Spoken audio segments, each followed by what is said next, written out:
Hello বন্ধুরা, তো দেখো যেটা আমার গালামালের দোকান। তো সামান্য কিছু মাল দিয়ে দোকানটা শুরু করেছি।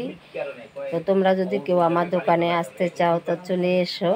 এই যে দেখো আমার গালামালের দোকান, এই যে টুকটাক মাল করেছি।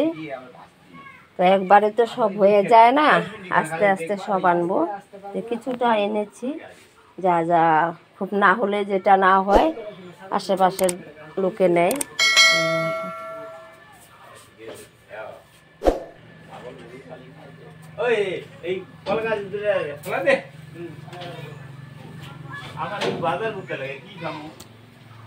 তো এখন যাব আমি পুজো বাড়িতে। তো এক জায়গায় ইনভাইট আছে, ওখানে কালী পুজো, ওখানে প্রসাদ খেতে যাব। তো বাবা বসবে এখন দোকানে। তো আবার আমার ফাস্টফুড দোকানও আছে, আজকে মেলা আছে, ওই চড়ক মেলা উপলক্ষে দোকান আছে। তো চড়ক পুজো তো কবে হয়ে গেছে, তো আজকে গান হবে, ওখানে দোকান দিব। তো পুজো বাড়ি থেকে এসে দোকানের